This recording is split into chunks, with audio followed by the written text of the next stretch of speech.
আসসালামু আলাইকুম সকল দর্শক শ্রোতাকে আমন্ত্রণ জানিয়ে শুরু করছি চ্যানেল আই সংবাদ। সংবাদ স্টুডিওতে আপনাদের সাথে আছি মোহাম্মদ রাইহান। বিস্তারিত সংবাদের শুরুতে জানিয়ে দিচ্ছি ফ্রেশ আটা ময়দা সুজি সংবাদ শিরোনামগুলো। গোপালগঞ্জে যারা অন্যায় করেছে শুধু তাদেরই গ্রেফতার করা হয়েছে বললেন স্বরাষ্ট্র উপদেষ্টা। বিশেষ পরিস্থিতিতে সেনাবাহিনী গুলি করেছে মন্তব্য।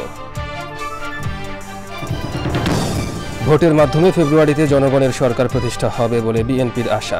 সবাইকে নিয়ে রেইনবো রাষ্ট্র গড়ার প্রতিশ্রুতি। সবুজে সাজাই বাংলাদেশ স্লোগানে বরগুনায় প্রকৃতি ও জীবন ক্লাবের বৃক্ষরোপণ। পাথরঘাটার স্কুল শিক্ষার্থীদের মাঝে গাছের চারা বিতরণ। এবং মিরপুরে প্রথম টি-20তে পাকিস্তানকে 7 উইকেটে হারিয়েছে বাংলাদেশ। পারভেজ ইমনের 50 ও তাসকিনের 3 উইকেট শিকার।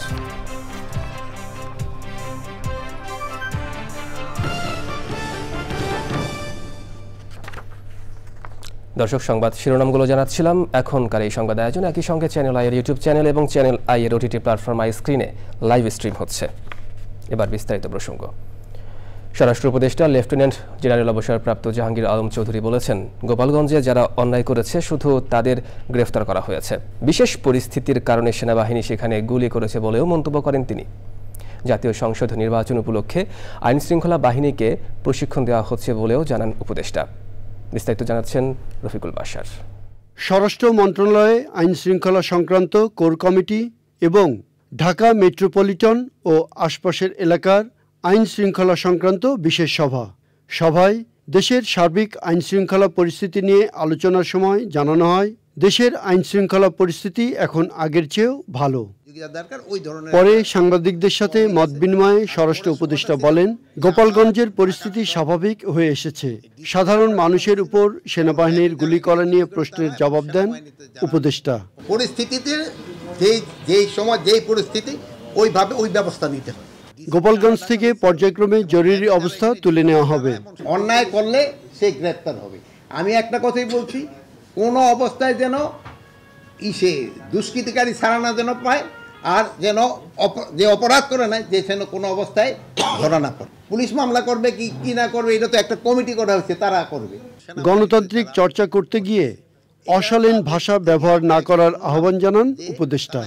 মত প্রকাশ করার সময় যেন কোনো অশালীন কোনো ভাষা ব্যবহার না করা হয় এবং কোনো ধরনের আক্রমণাত্মক ব্যবহারটা না করা হয়। আর গণতন্ত্রে আরেকটা সৌন্দর্য হলো সত্যি কথাটা ঘটনাটা বলা, মানে মিথ্যা বইলে তো আর গণতন্ত্র হবে না, সত্যি কথা প্রকাশকে দেয়। সামনে আইনশৃঙ্খলা পরিস্থিতি আরও ভালো হবে জানিয়ে উপদেষ্টা বলেন, নির্বাচনের জন্য আইনশৃঙ্খলা বাহিনীকে প্রশিক্ষণ দেওয়া হচ্ছে। আইনশৃঙ্খলা বাহিনী যেই প্রস্তুতি, আরও তো অনেক সময় রয়ে গেছে, আমাদের প্রস্তুতি রয়ে গেছে, আমাদের ট্রেনিং হচ্ছে, আমরা ট্রেনিং প্রোগ্রাম করে দিচ্ছি, আমরা তো প্রস্তুতি নিয়ে নিচ্ছি, আল্লাহ দিলে করতে কোনো অসুবিধা হবে না। Rafiqul Bashar, channel I, Dhaka. আগামী বছর ফেব্রুয়ারিতে নির্বাচনের মাধ্যমে একটি জনগণের সরকার প্রতিষ্ঠা করা যাবে বলে আশা করছে বিএনপি। রাজধানীতে এক অনুষ্ঠানে দলের মহাসচিব মির্জা ফখরুল ইসলাম আলমগীর বলেন, বিএনপি দুর্নীতি গুম খুন চায় না। ভিন্ন মত থাকলেও সবকিছু মিলে একটি রেইনবো রাষ্ট্র গড়ে তোলার কথা জানান বিএনপি মহাসচিব। রাহুল রায়ের রিপোর্ট। জুলাই গণ অভ্যুত্থানে মাসব্যাপী কর্মসূচি পালন করছে বিএনপি এবং অঙ্গ ও সহযোগী সংগঠনগুলো। বিএনপির প্রতিষ্ঠাতা ও সাবেক রাষ্ট্রপতি জিয়াউর রহমানের সমাধির কাছে সবুজ চত্বরে যৌথভাবে বৃক্ষরোপণ কর্মসূচি পালন করেছে কৃষক দল ও আমরা বিএনপি পরিবার। কর্মসূচির আগে আলোচনায় অংশ নেন বিএনপি মহাসচিব। আমরা দুর্নীতি চাই না, ঘুষ চাই না, আমরা হত্যা চাই না, নির্যাতন চাই না। আমরা মানুষ যেন সুস্থভাবে স্বাধীনভাবে কমফোর্টেবল হইতে একটা স্বস্তির সঙ্গে চলাফেরা করতে পারে, সেই ধরনের একটা রাষ্ট্র চাই। প্রতিশ্রুতিবদ্ধ হয়েছেন এই কেয়ারটেকার সরকার যে 26 ফেব্রুয়ারি সময় নির্বাচন হবে, সেই নির্বাচনের মধ্য দিয়ে আমরা জনগণের সরকার তৈরি করতে পারবো। সবাইকে নিয়ে একটি রাষ্ট্র গঠনের কথা বলেন মির্জা ফখরুল। রাজনীতিটা তো সহজ পথ নয়, বহুমাত্রিক মত থাকবে। কেউ গণতন্ত্রে বিশ্বাস করবে, কেউ সমাজতন্ত্রে বিশ্বাস করবে, কেউ আপনার ওয়েলফেয়ার স্টেটে বিশ্বাস করবে।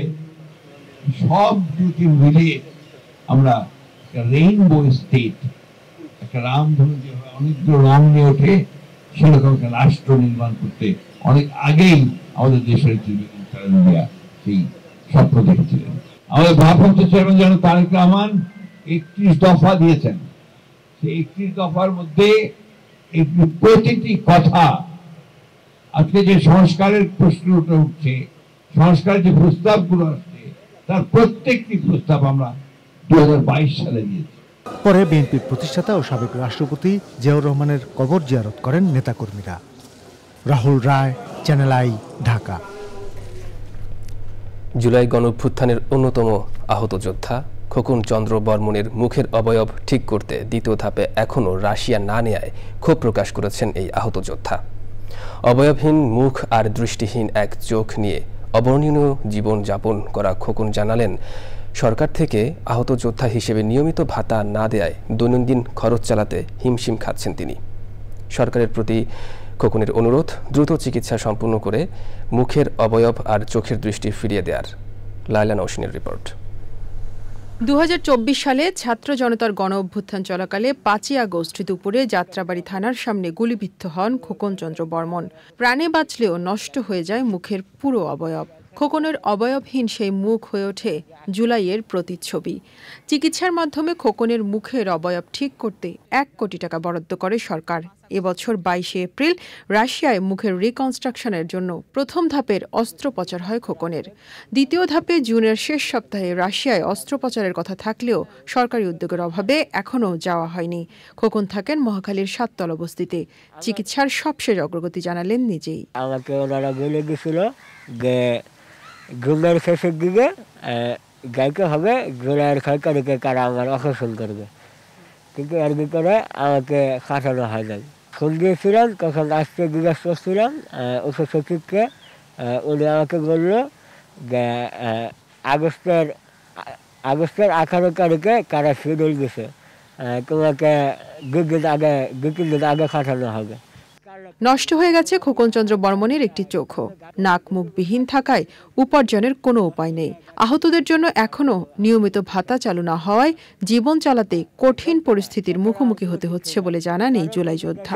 আজকে এক জেলা থেকে আরেক জেলায় চলে আসলো, তারা বলছিল আমাদেরকে ঢাকা দিবে, কিন্তু কোনো ঢাকা দিচ্ছে না। রাশিয়ান ডাক্তার বলছিল যে খুব দ্রুত অপারেশন করালে এই চোখটা হয়তো দেখে গেত, কিন্তু এই চোখ অনেকে দিকে চোখ গবেষণ করে আমি দেখতে পারবো, আর এই চোখের কারণে এই চোখ ক্ষতি হয়ে গেছে। আমি এই অবস্থাকে কোনো কিছু করতে পারি না, আমাদের করাটা খুবই কষ্টজনক হয়ে গেছে।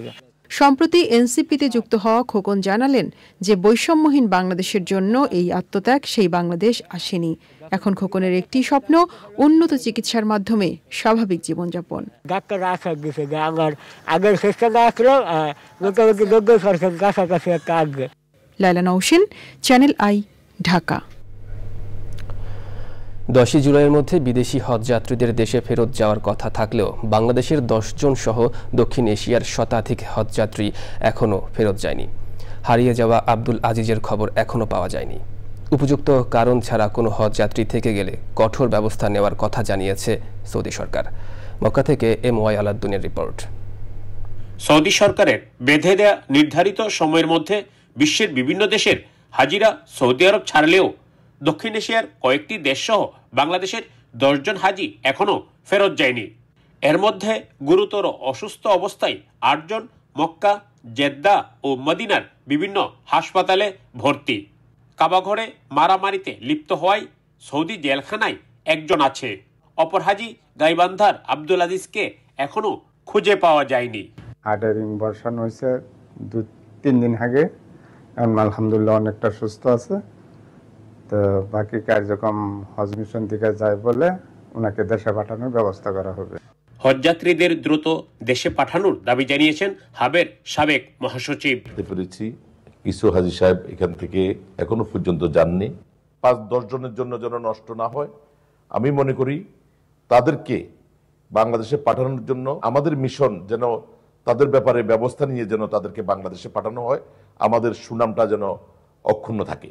হারিয়ে যাওয়া আব্দুল আজিজকে খুঁজে বের করা এবং সৌদি জেলে থাকা সহ অন্যান্য হাজিদের শীঘ্রই ফেরত পাঠানো হবে বলে জানিয়েছেন হজ কাউন্সিলর। তাকে আমরা খোঁজার সব রকম চেষ্টা করেছি। হজ মিনিস্ট্রি থেকে শুরু করে আইন শৃঙ্খলা রক্ষাকারী বাহিনী, বিভিন্ন সংস্থাকে আমরা দিয়েছি, তারাও খুঁজছেন, এখন পর্যন্ত পাওয়া যায়নি। আর একজন হজযাত্রী আমাদের জানা মতে, আমরা এটা পরশুদিন খবর পেয়েছি যে পুলিশ আটক করেছেন। মক্কাতে আমাদের 3 জন, মদিনাতে 3 জন হসপিটাল ভর্তি আছে, আর একজন হজযাত্রীর বাচ্চা হওয়ার কারণে তারা হাজব্যান্ড ওয়াইফ 2 জন রয়ে গেছেন। আমরা আমাদের তরফ থেকে সব রকম সহযোগিতা করব। দক্ষিণ এশিয়ার কয়েকটি দেশে প্রায় শতাধিক হজযাত্রী এখনো ফেরত যায়নি। 30 মুহররমে জানা যাবে কত সংখ্যক হজযাত্রী রয়ে গেছেন এবং কত সংখ্যক হজযাত্রী ফেরত চলে গেছেন। সৌদি আরবের মক্কা থেকে MY আলাউদ্দিন, চ্যানেল আই। জলবায়ু পরিবর্তনের বিরূপ প্রভাব মোকাবেলায় সবুজে সাজাই বাংলাদেশ স্লোগানে বরগুনায় বৃক্ষরোপণ করেছে প্রকৃতি ও জীবন ক্লাব।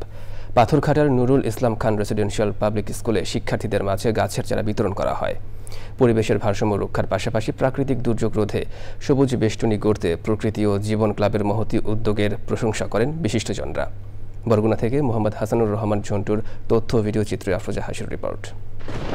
জলবায়ু পরিবর্তনের বিরূপ প্রভাবে ঝড়, জলোচ্ছ্বাস, জলাবদ্ধতা সহ প্রাকৃতিক দুর্যোগে বিপর্যস্ত উপকূলীয় অঞ্চল বরগুনা। প্রতি বছরই বাড়ছে জলবায়ু উদ্বাস্তুর সংখ্যা। প্রাকৃতিক ভারসাম্য নষ্টের পাশাপাশি হুমকিতে পুরো জীববৈচিত্র্য। পরিস্থিতি উত্তরণে জেলার বিভিন্ন শিক্ষা প্রতিষ্ঠান ও সড়কের পাশে বৃক্ষরোপণ ও বিতরণ করছে প্রকৃতি ও জীবন ক্লাব। সবুজে সাজাই বাংলাদেশ এই প্রতিপাদ্যে বরগুনায় প্রকৃতি জীবন ক্লাব বৃক্ষরোপণ কর্মসূচি পালন করেছে। নানা ধরনের বৃক্ষ চারপাশে সবুজে যে সমারোহ, সেইখানে যেই মানুষটি বেড়ে ওঠে, বিশেষ করে গ্রাম অঞ্চলে, তাদের কিন্তু মানসিক স্বাস্থ্য অনেক ভালো থাকে। পাশাপাশি তারা কিন্তু একটা নির্মল পরিবেশে বড় হয়। ঢাকা শহরে আমরা কিংবা অন্যান্য শহরে যেখানে ইট পাথরের মধ্যে আমরা বসবাস করি, সেখানে যে উষ্ণতা, গ্রামে কিন্তু সেই উষ্ণতা নেই। একটি কারণ গাছ এবং নির্মল বাতাস। সুতরাং আসুন আমরা এই বর্ষায় সারা বাংলাদেশ ব্যাপী বৃক্ষরোপণ করি এবং বাংলাদেশটাকে সবুজে ছেয়ে ফেলি। গাছের চারা উপহার পেয়ে পরিবেশ সুরক্ষার প্রত্যয় জানান শিক্ষার্থীরা। আমরা নিজেদের জন্মদিনে একটি করে গাছ লাগাবো এবং আমাদের বন্ধুদের জন্মদিনে একটি করে গাছ উপহার দেব। বিদ্যালয়ে একটি সুন্দর একটি মনোরম ফুলের বাগান করব। প্রকৃতি ও জীবন ক্লাবের উদ্যোগে বৃক্ষরোপণ কর্মসূচিকে আমি স্বাগত জানাই। পরিবেশের ভারসাম্য রক্ষায় সবুজায়নে প্রকৃতি ও জীবন ক্লাবের উদ্যোগকে অনুকরণীয় বলছেন বিশিষ্টজনরা। যে কোনো প্রতিষ্ঠানে আমরা গাছে গাছে একদম গাছ লাগিয়ে পুরো পরিবেশটাকে, পুরো স্কুল পরিবেশটাকে পরিপূর্ণ করে দেব। সারা পৃথিবী গাছে গাছে অক্সিজেন ছড়িয়ে যাবে, এই আশাবাদ ব্যক্ত করতেছি। এই গাছ যাতে সুরক্ষা হয়, যে সংশ্লিষ্ট যে সমস্ত জায়গায় লাগানো হচ্ছে তারা যেন এটা রক্ষা করে। উপকূলীয় অঞ্চলকে প্রাকৃতিক বিপর্যয়ের হাত থেকে রক্ষায় সবুজায়ন অব্যাহত রাখার আহ্বান পরিবেশবাদীদের।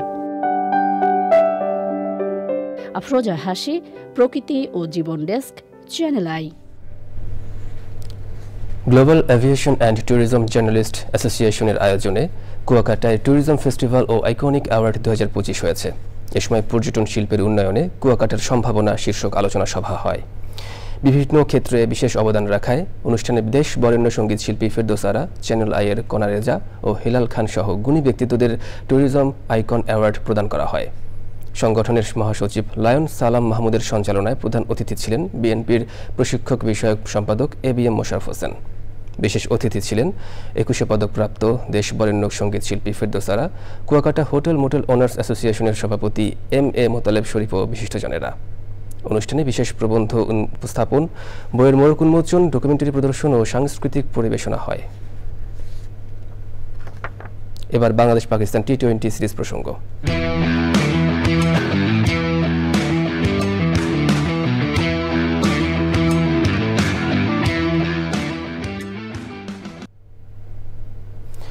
ঘরের মাঠের সিরিজ 1-0 লিড নিয়েছে বাংলাদেশ। মিরপুরের প্রথম T20-তে পাকিস্তানকে হারিয়েছে 7 উইকেটের বড় ব্যবধানে। 110 রানের সফরকারী পাকিস্তানকে প্যাকেট করে মাত্র 15 ওভার 3 বলেই ম্যাচ শেষ করেছে টাইগার্স টিম। বল হাতে তাসকিন ও মুস্তাফিজের দারুণ পারফরমেন্সের পর পারভেজ হোসেন ইমনের দুর্দান্ত 50-তে সহজে ম্যাচ জিতেছে হোস্টরা। প্লেয়ার অফ দ্য ম্যাচ হয়েছেন 56 রানে অপরাজিত পারভেজ ইমন। রিপোর্ট করছেন তানভীর আহমেদ পিন্টু। 9 বছর পর পাকিস্তানের বিপক্ষে T20-তে জয় পেল বাংলাদেশ। তাসকিন মোস্তাফিজদের সামনে রীতিমতো চোখে সর্ষে ফুল দেখেছেন পাকিস্তানি ব্যাটাররা। টস হেরে ব্যাট করতে নামে পাকিস্তান। তাসকিন প্রথম ওভারে ফখর জামানের ক্যাচ মিস না করলে ব্রেক থ্রো পেত বাংলাদেশ। তবে ক্যাচ মিসের মাসুল দিতে সময় নেননি তাসকিন। ইনিংসের দ্বিতীয় ওভারে আউট করেছেন সাইম আইয়ুবকে। এরপর থেকে পাকিস্তানের উইকেট পতন শুরু। 50-এর আগে 5 উইকেট তুলে নেয় বাংলাদেশ। সম্ভাবনা জাগায় 100 রাগে পাকিস্তানকে আটকানোর।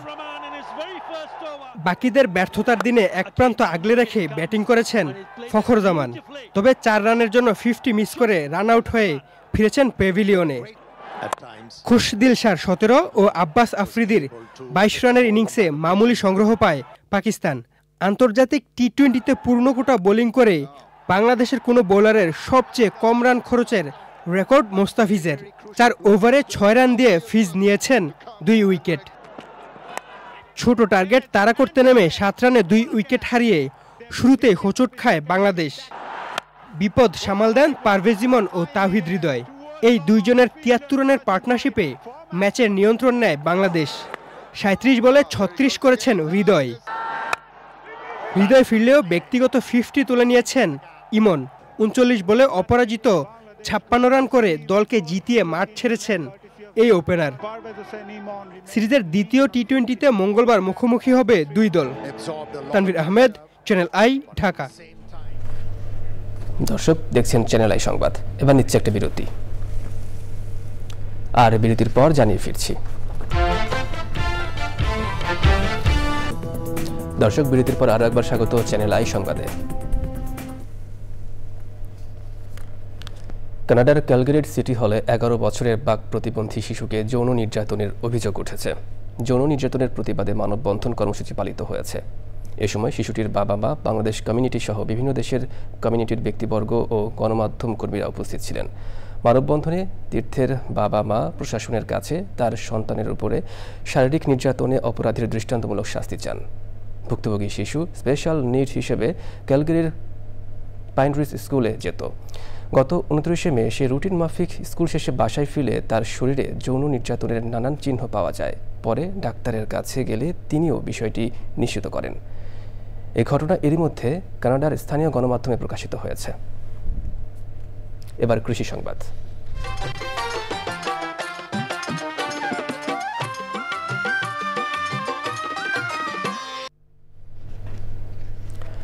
অতিবৃষ্টির কারণে মেহেরপুরে মরিচ গাছে পচন ধরেছে, ফলে লোকসানের আশঙ্কা করছেন চাষিরা। মরিচ গাছে নতুন করে ছত্রাকনাশক দিয়ে পরিচর্যা করছেন তারা। মরিচের উৎপাদন কমে যাওয়ায় বাজারে দাম বেড়েছে। মেহেরপুর প্রতিনিধি গোলাম মোস্তফার রিপোর্ট। মেহেরপুরের চাষিদের কাছে জনপ্রিয় হয়ে উঠছে মরিচ চাষ। আধুনিক মালচিং পদ্ধতিতে যারা মরিচ চাষ করেছেন, বিক্রি করে লাভবান হচ্ছেন তারা। আমরা এই জমিতে মালচিং পদ্ধতিতে মরিচ চাষ করেছি। এতে আমাদের যে প্রথমত খরচটা বেশি হলেও পরবর্তীতে আমাদের যে নিড়ানি খরচ এটা অনেক কম লাগে এবং ফলে আমরা লাভবান হই। অতিবৃষ্টির কারণে অনেক চাষি মরিচ গাছ কেটে ফেলার সিদ্ধান্ত নিলেও বাজারে দাম বেড়ে যাওয়ায় গাছ টিকিয়ে রাখতে নতুনভাবে পরিচর্যা শুরু করেছেন। বর্ষাতে গাছ মরে যাচ্ছে, মনে করলাম গাছ কেটে ধান লাগাবো, মরিচের দাম বাড়াতে আবার যত্ন করছি যদি আবার টিকে রাখা যায়। এই জন্য মরিচের দাম হঠাৎ বেড়ে যাওয়ায় ভোক্তাদের মধ্যে বিরূপ প্রতিক্রিয়ার সৃষ্টি হয়েছে। কালকে ঝাল ছিল 240 আর এখন হয়েছে 160। আজকে কিনতে পারলাম, কাল কিনতে পারিনি। অতিবৃষ্টির কারণে মরিচের উৎপাদন কম হওয়ায় দাম বেড়েছে বলছেন ব্যবসায়ীরা। হ্যালো, কালকে ঝাল আপনার মধুখালী বাজার প্রথমে ছিল 200 টাকা, তারপরে বাজার কমতে কমতে হয়ে যায় 150 টাকা। ঝালের বাজার বাড়ার সম্ভাবনা নাই। ইন্ডিয়া থেকে ঝাল আসছে, এলসি হয়েছে। চাষিদের আধুনিক মালচিং পদ্ধতিতে মরিচ চাষে উদ্বুদ্ধের পাশাপাশি বিভিন্ন পরামর্শ দিচ্ছে কৃষি বিভাগ। আমরা কৃষি বিভাগ তাদেরকে পরামর্শ দিচ্ছি কিভাবে এই মরিচ আধুনিক পদ্ধতিতে আবাদ করতে পারে এবং পরিচর্যা সম্পর্কে সবসময় জানিয়ে যাচ্ছে। কৃষি বিভাগের তথ্য মতে চলতি মৌসুমে মেহেরপুর জেলায় প্রায় 3290 হেক্টর জমিতে মরিচের আবাদ হয়েছে। মেহেরপুর থেকে গোলাম মোস্তফা, চ্যানেল আই। এবার প্রকৃতি সংবাদ।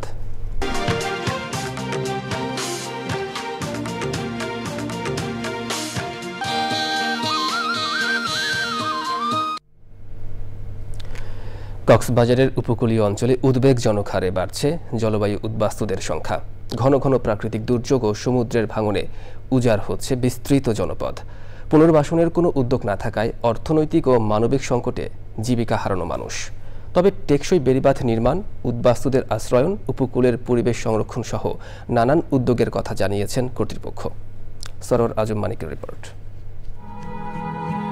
জলবায়ু পরিবর্তনের অভিঘাত, ঘূর্ণিঝড়, জলোচ্ছ্বাস সহ নানা প্রাকৃতিক দুর্যোগে জেব্রার কক্সবাজার উপকূলের জনজীবন পাল্লা দিয়ে বাড়তে থাকা প্যারাবন ধ্বংস সহ বৃক্ষ নিধনে দেখা দিয়েছে পরিবেশগত সংকটও। সাগরের ভাঙ্গনে অস্তিত্বহীন মহেশখালীর ধলঘাটার সরৈতলা, বেগুন বনিয়া, পশ্চিমপাড়া, দক্ষিণপাড়া এবং বন জামিরা মাতারবাড়ির পশ্চিমের বৃহৎ ৬০ পাড়া সহ কয়েকটি গ্রাম। আত্মসত্ত্বা নাই হরে যাইব তুই এটাই পশত বাড়ি করছি। যারা আসছিল কিছু জুরি না পারে তারা মানে ইয়ান্দা আসছিল। এলাকা ছেড়ে অন্যত্র পাড়ি জমাচ্ছে জলবায়ু উদ্বাস্তুরা। মানব শূন্য গ্রামের পর গ্রাম। দলগড়া ইউনিয়ন চারিপাশে রাখবা মানুষ আছে, ওই বুটটো ঠুলাই দিয়ে মানুষ এখন ঘর বাড়ি বেগুনি কেকে গিয়ে এটা হেঙ্গুরি যাতায়াত হস্ত। এখানে বেড়িবাঁধ না থাকার কারণেই আমরা প্রতিনিয়ত এই ঝুঁকির সম্মুখীন হচ্ছি। বন বিভাগের মাধ্যমে ব্যাপক বনায়ন করে এই দ্বীপটি রক্ষা করা সম্ভব। উপকূলীয় জনপদ ও জানমাল রক্ষায় নেওয়া হয়েছে বেড়িবাঁধ নির্মাণ সহ পরিবেশ সংরক্ষণে নানা উদ্যোগ। সমুদ্রের যে সমতল যে বৃদ্ধি পাচ্ছে সেটাকে কনসিডার করে আমরা আগের যে পোলারের যে লেভেল ছিল বেড়িবাঁধের, সেই লেভেলটা এখন রাইজ করা হচ্ছে। সরকার ইতিমধ্যে এই জলবায়ু উদ্বাস্তুদের জন্য আশ্রয়নের উদ্যোগ গ্রহণ করেছেন এবং সেটি বাস্তবায়নাধীন আছেন। খুব শীঘ্রই এই আশ্রয়নের যারা উপকারভোগী তারা তাদের উপকার বুঝে পাবেন। প্রাণ প্রকৃতি রক্ষায় সমন্বিত ও কার্যকর উদ্যোগের পাশাপাশি পরিবেশ বান্ধব জীবনাচারের তাগিদ পরিবেশবাদীদের। দিন দিন বাড়ছে উপকূলীয় এলাকার মানুষগুলোর বসতভিটা হারানোর ঘটনা। তাই তারা টেকসই বেড়িবাঁধ নির্মাণের পাশাপাশি সরকারের হস্তক্ষেপ কামনা করেছেন। কক্সবাজারের মহেশখালীর ধলঘাটা উপকূল থেকে সরোয়ার আজম মানিক, চ্যানেল আই। এবার খেলার খবর।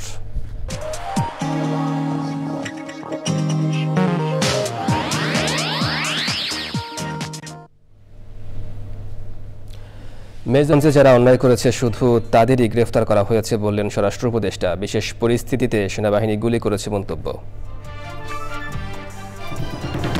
ভোটের মাধ্যমে ফেব্রুয়ারিতে জনগণের সরকার প্রতিষ্ঠা হবে বলে বিএনপির আশা। সবাইকে নিয়ে রেইনবো রাষ্ট্র গড়ার প্রতিশ্রুতি।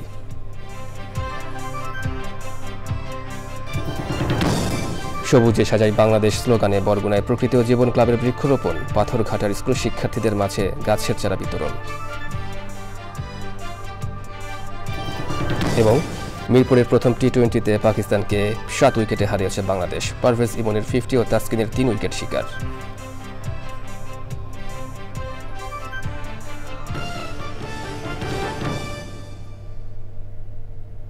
দর্শক, চ্যানেল আইয়ের সর্বশেষ সংবাদ জানতে ভিজিট করুন channelionline.com-এ। যুক্ত থাকুন আমাদের সোশ্যাল মিডিয়া প্ল্যাটফর্মগুলোর সাথে। পরবর্তী শীর্ষ খবর দেখার আমন্ত্রণ। ধন্যবাদ সবাইকে।